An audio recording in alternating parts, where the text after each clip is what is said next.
Hi and welcome to another episode of the End of the World Book Club, which in case you don't know is where I make a video every month talking about a different apocalyptic or dystopian or something like that book, and I challenge you to read along if you're interested. So last month, or I guess the last 2 months because I got slightly delayed, I read The Midwich Cuckoos by Wyndham, which is a bit of a tongue twister, and The Fallen Children by David Owen. The reason that I read both of these is that this is a classic written in the 1950s, and this is a new young adult book inspired by this one. So I figured they would be a good match to read together, or you could sort of pick and choose and read one of them. Alright, I have a lot to get through, so I'm gonna go straight into it, and hopefully this video won't be 20 minutes. So of course, I'm starting with The Midwich Cuckoos. I am a huge Wyndham fan. I've read 2 of his books before, and The Day of the Triffids is one of my favorite books ever. So I have his full set, which is why I figured I'd pick one of these up. And with this one, I ended up feeling a little bit in the middle. I didn't hate it, I didn't love it, mixed bag. So it's basically the story of this small town in England called Midwich, and at some point they have what they end up calling the day out. Basically, everyone in the town passes out. Everyone that sort of steps into that bubble also immediately passes out.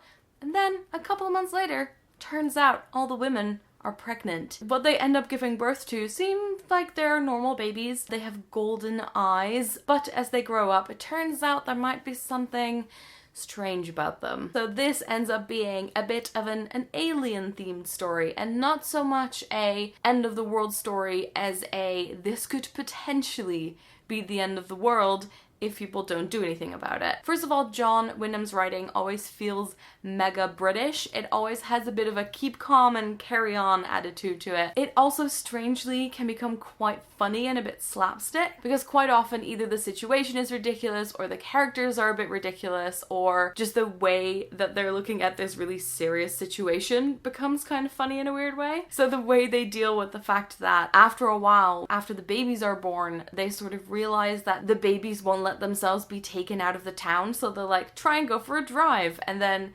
subconsciously they sort of return home and then think, wait, why did we go back home? And it's because of the babies. And how they're sort of discussing that, instead of going, oh no, this is a terrible, horrendous thing, they're like, oh, that is very peculiar. The way this book is narrated is something I'm not a huge fan of. It feels like it's a bit of an outsider perspective. So it's this couple that happen to be away for the day, and then when they come back, they're like, oh, what's happened to this town? And then they keep dropping in and out, which seems like it's necessary for the story, because you have this time period of these babies being born and then growing up into teenagers, so you need to sort of come in and out, but you basically get a lot of secondhand observations. I also got really confused by the main character and a lot of the other sergeants and other men in the town that I just couldn't really tell apart, so it all sort of blended into one narrator. One thing that you'll instantly notice when you're reading this is the way that they talk about women. The men sort of played the biggest role in this, and they had a lot of bits where they were discussing it's hard enough to deal with just being pregnant, let alone figuring out that you're the host of some sort of alien creature. And then what they do, because they figure out that something might be off, is they get one of the women to call all the other women into this communal center, and then she has a chat to calm them down to make sure that they don't freak out. It was just really funny to read. But then at the same time, they also talk about how they don't think they could handle the situation. As men, they're sort of saying, these women are being really strong, I don't know what I would do. Also, the fact that it's set in the 50s makes for a quite interesting setting, as in all the women that are married that are pregnant, it's fine, even though there might be aliens inside of them. But all the younger women who aren't married, it's obviously scandalous, but because it's happening in the whole village, people just have to accept it. And the men again sort of conspire to go, oh, we should all let them know that it's okay and they won't be judged in this situation, because there are actually women that try and start taking their own lives before they realize that this has happened to everyone. The children are by far the most interesting part of the book, because you get to again sort of see them from afar and get little glimpses and little interactions. They seem to be quite normal, but it turns out they have this like massive power that they could just set off in one go. The army gets involved, there are lots and lots of secrets, and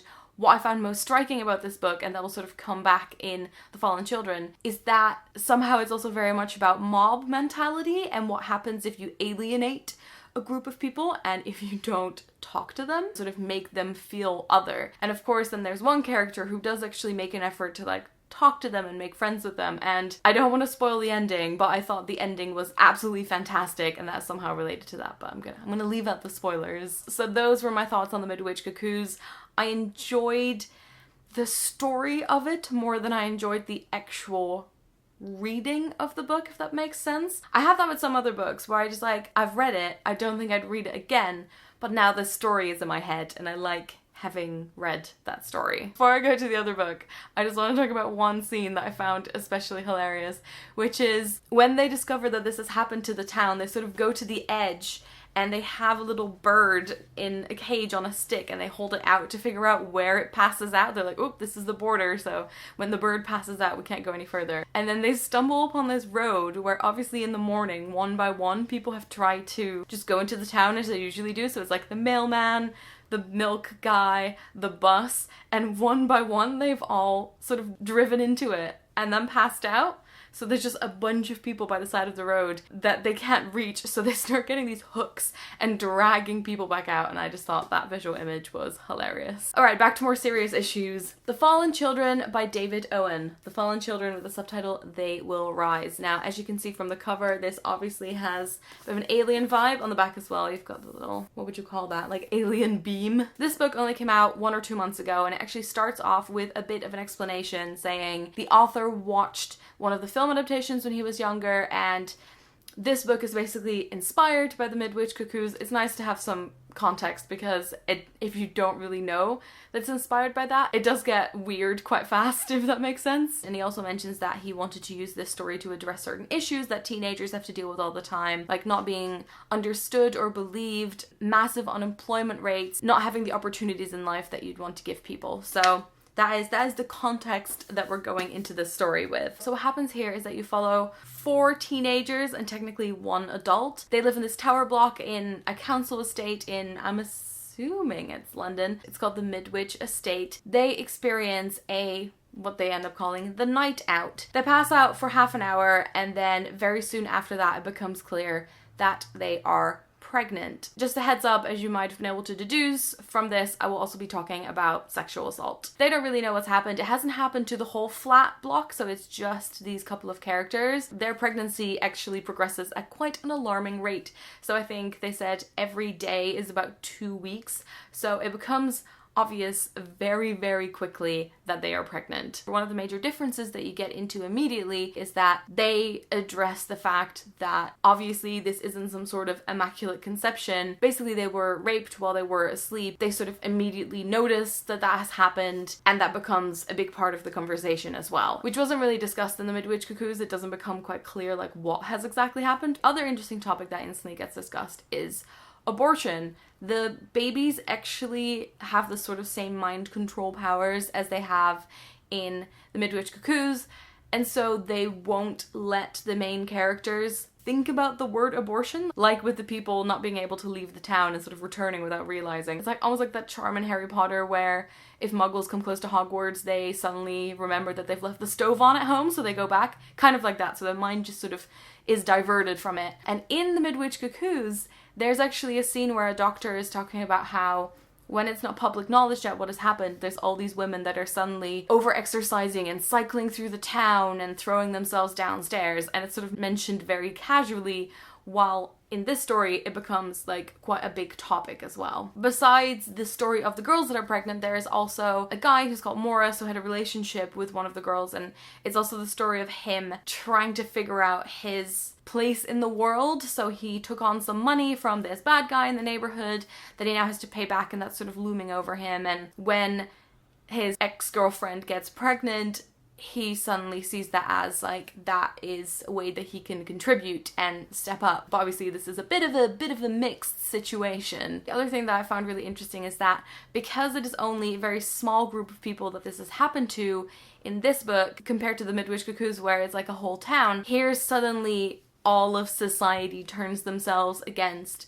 these girls, so they're branded as sluts. And the thing is, people don't even know what's happening to them. They just think that they're pregnant, and that is already enough of a reason for them to get ostracized. So they're sort of dealing with these two situations at the same time, and there's a lot of thinking and discussing of like how people think of them, what people expect from them, and how they were busy sort of breaking those expectations before, but now that this has happened to them and it was not their fault in any way, somehow now they've sort of fallen into this future. Also, because most of this book takes place before the babies are born, and it takes place over only like a couple of weeks. When the babies are actually born, they grow at such a quick rate as well, and that sort of helped sort of speed up the story. They are a lot more extreme than the babies in the Midwich Cuckoos, and these are like nightmare children.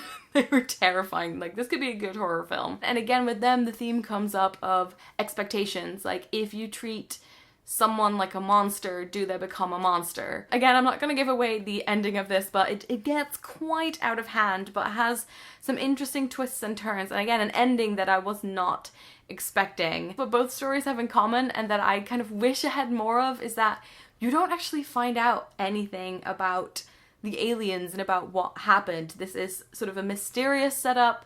You don't learn more about it, and it remains shrouded in mystery. And I think, interestingly, I felt the same about both books.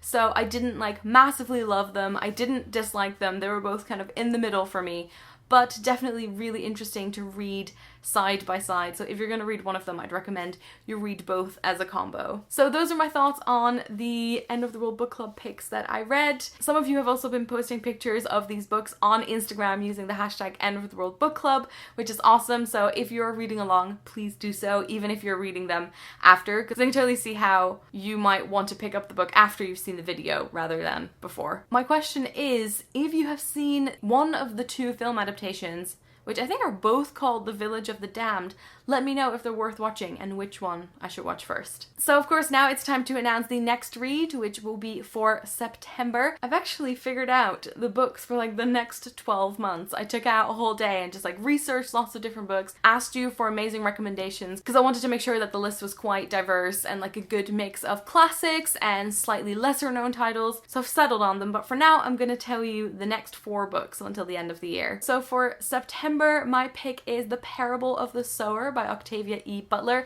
I've always wanted to read something by her, but this one actually doesn't seem to be in physical print in a new edition. You can probably pick up a secondhand copy, but I downloaded the ebook, so I will be reading that one. I'll put links to all of these books in the description, by the way. Then in October, I want to read The Power by Naomi Alderman. I've talked about this before. Very exciting. Then in November, I'll be reading The Knife of Never Letting Go by Patrick Ness. I have a gorgeous edition of it.